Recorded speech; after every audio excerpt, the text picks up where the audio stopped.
Halo guys, Assalamualaikum warahmatullahi wabarakatuh. Kami mahasiswa UIN Narani Banda Aceh, Prodi Ekonomi Syariah, akan bekerja sama dalam menyelesaikan salah satu tugas mata kuliah investasi syariah. Judul yang akan kami jelaskan adalah investasi di perbankan syariah. Sebelumnya, saya Devi Rinanda dengan NIM 200602055. Dan saya Nurlidah, NIM 2006020033. Jadi langsung saja kami akan menjelaskan sedikit tentang investasi di perbankan syariah.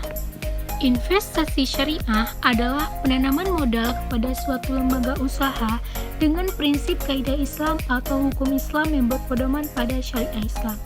Saat ini sangat menjamur berbagai macam lembaga keuangan yang berjalan di bidang perbankan maupun non-perbankan yang menggunakan prinsip syariah.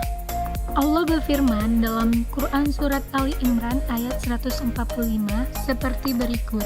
وَمَا كَانَ لِنَفْسٍ أَن تَمُوتَ إِلَّا بِإِذْنِ اللَّهِ كِتَابًا مُؤَجَّلًا وَمَن يُرِدْ ثَوَابَ الدُّنْيَا نُؤْتِهِ مِنْهَا وَمَن يُرِدْ ثَوَابَ الْآخِرَةِ نُؤْتِهِ مِنْهَا وَسَنَجْزِي الشَّاكِرِينَ. Selanjutnya, investasi yang islami adalah pengorbanan sumber daya pada masa sekarang untuk mendapatkan hasil yang pasti, dengan harapan memperoleh hasil yang lebih besar di masa yang akan datang, baik langsung maupun tidak langsung, seraya tetap berpijak pada prinsip-prinsip syariah secara menyeluruh. Investasi di bank syariah, investasi yang aman secara duniawi dan belum tentu aman secara akhiratnya. Maksudnya, investasi yang sangat menguntungkan sekalipun dan tidak melanggar hukum positif yang berlaku, belum tentu aman kalau dilihat dari sisi syariat Islam. Sejak tahun 1992 sampai sekarang, sudah banyak bank syariah yang beroperasi di Indonesia. Hingga kini sudah ada 11 bank umum syariah, yang termasuk bank umum syariah di Indonesia, yaitu Bank Muamalat, Bank Syariah Mandiri, Bank Syariah Indonesia, dan lain sebagainya.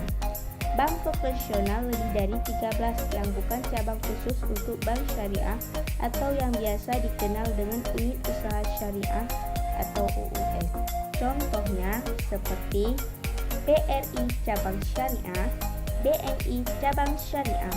Nah, investasi di bank syariah juga memiliki beberapa produk.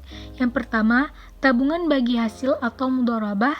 Kedua, deposito bagi hasil atau mudharabah, dan ketiga, investasi khusus atau mudharabah muqayyadah. Tabungan bagi hasil adalah tabungan yang berdasarkan prinsip mudharabah mutlaqah. Dalam hal ini, bank syariah mengelola dana yang diinvestasikan oleh penabung secara produktif, menguntungkan, dan memenuhi prinsip-prinsip syariah Islam. Deposito bagi hasil adalah investasi jangka waktu tertentu yang nasabahnya bisa perorangan. Dan yang ketiga, investasi khusus adalah suatu bentuk investasi nasabah yang disalurkan langsung kepada pembiayaan tertentu sesuai dengan keinginan nasabah. Tak hanya produk, investasi di bank syariah juga memiliki beberapa faktor, di antara lain aspek rentabilitas, aspek likuiditas, spreading risk, dan skala prioritas. Aspek rentabilitas pada saat ini, perbankan syariah harus memilah dan memilih proyek atau bidang sektor usaha yang menguntungkan terkait dengan pembiayaan investasi. Aspek likuiditas, pada saat ini, bank syariah harus menyediakan dana untuk kepentingan nasabah lainnya.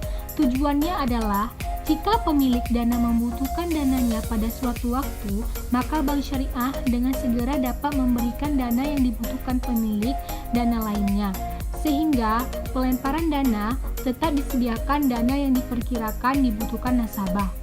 Spreading risk, bahwa setiap langkah dalam bisnis selalu mengandung risiko.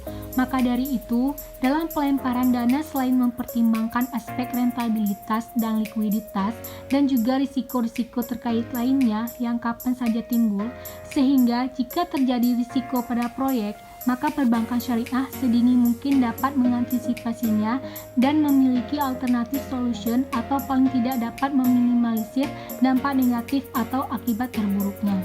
Skala prioritas terbagi menjadi dua, yaitu prioritas utama dan kebijakan pemerintah atau otoritas moneter. Prioritas utama adalah sektor yang menghasilkan keuntungan terbesar dengan risiko terkecil, misalnya transaksi jual beli.